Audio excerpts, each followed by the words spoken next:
All right. So in today's video, we're going to be talking about three different trade routes that had a remarkable impact on world history. We're checking in on them during the period from about 1200 to 1450, but it's not a cleanly cut time frame. As it turns out, trade is amazingly important, not just so people can get the stuff they want, but because as the goods are being transferred, so are ideas, religions, cultures, and diseases. So let's get to it. The three trade routes we're going to talk about are the famous Silk Road across Eurasia, the Indian Ocean Trade Network across, you guessed it, the Indian Ocean, and the sand roads of the Trans-Saharan Trade Network. There's the obvious comparison between them that two are on land and one is on the water. But besides that, all three routes function in similar ways to transport luxury and more common goods and came into prominence with the application of new technology. The Silk Road, or roads rather, because it was a series of interconnected trade routes, grew long before the 1200 mark that begins this unit, as the development of silk production in China spread in the ancient world. The trade in silk, porcelain, and other luxury goods from China across Asia to the world of the Mediterranean was dependent on several factors. First, trade in luxury goods dominated the Silk Road because the cost of transporting fragile and valuable products in camel caravans was enormous, which leads us to the conclusion that a wealthy elite class had obviously developed in Eurasia to buy these goods. Second, if you're transporting luxury goods across the continent, it needs to be a secure enough route that you don't get robbed. This is best accomplished when a stable state, like an empire, can police the trade route. Furthermore, you need certain commercial developments. I already mentioned camel caravans, hopefully with camel saddles or stirrups, but you also need caravanserai to stay at, cities along the way to trade at, paper money or bills of exchange so you don't get robbed of coins or weighed down by them, and a compass to help you navigate. One of these cities, Samarkand, located in modern-day Uzbekistan, was one of the richest and best-known cities on the route. In fact, some sources even refer to the Silk Roads as the Road to Samarkand.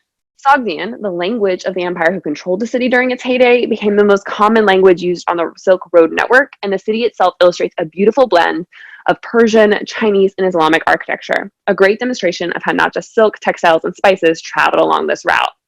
Next, we have the Indian Ocean Trade Network, which, like the Silk Roads, was already well established by the time we show up. And it turns out people really like their stuff. Similarly to the Silk Roads, the Indian Ocean Trade Network developed to accommodate the different goods, environments, and cultures that developed along the Indian Ocean basin.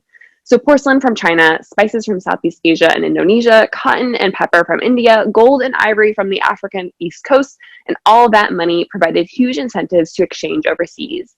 A further similarity lies in the necessity of developing important new technologies in order to conduct this trade. First and foremost, a knowledge of the monsoon system that enabled easy trade and avoided disaster.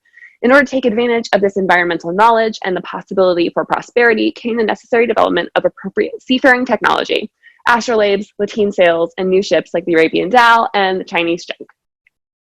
Astrolabes measure a ship's latitude by using the sun and the stars. Lateen sails are triangular sails that better enable you to harness the wind to take you where you want to go. Dhows are small, maneuverable ships with deep drafts best used for riding coastlines and stopping in at ports. Chinese junks, on the other hand, are huge ocean-going ships with stern-post rudders, a combination of types of sails, and are large enough to be crewed by 500 people. During the Ming Dynasty in the 1400s, fleets of these treasure ships will go out to impress the power of China on the Indian Ocean. But for now, it's important that the Indian Ocean trade functions slightly differently than that of the Silk Roads, namely in what was traded. The Indian Ocean trade was primarily used for bulk goods like cotton, rice, and wheat that's easier to put in the hold of a ship. Lastly, we also have the environmental diversity between the regions of West and North Africa on the Trans-Saharan Trade Network. Islam spread throughout Africa. Several pivotal changes occurred in the region. First, the introduction of the Arabian camel, which can go 10 days without a drink, revolutionized trade, allowing for the caravans of the Silk Road to be recreated across the Sahara. Second, since Islam supported merchants and trade, the elite classes of empires like Mali in West Africa adopted Islam, grew trade relationships by exporting gold, textiles, grains, ivory, and slaves around the region and to the Mediterranean. In all three of these trade routes, the development of these networks spurred the growth in new states and changes in religion, which I'll talk about in another episode. I already mentioned the growth of Samarkand and the Sogdians in Central Asia, which became a huge melting pot in this period, but has since fallen into the black hole of history. Along the Indian Ocean, new syncretic trading states grew to prominence, one of which being Srivijaya, which used commerce, religion, and state building to become powerful. Nestled in a convenient passage between China and the world of the greater Indian Ocean, this kingdom used taxes on passing ships and its immense wealth and resources to build a baby bureaucracy and cultivate support among its people. They employed Indians as advisors, clerks, and officials, using Sanskrit to basically create a baby India by using Indian political ideas coupled with Buddhist religious concepts to further support their ruling dynasty as bodhisattvas on Earth. Along the East African coast, further syncretism was taking place as Arab and African merchants created a truly unique society in independent city-states. In each city-state, there was a merchant elite who managed the enormous amounts of commerce exchange between the interior of East Africa and the wider Indian Ocean world. Arab, Indian, and Persian merchants blended their transported cultures with those indigenous to East Africa to create a new cosmopolitan culture called Swahili. Even the language itself combined native Bantu with Arabic script and decorated new mosques built in these new cities. These connections would not have been possible without the increased demand for luxury goods and technological advancements.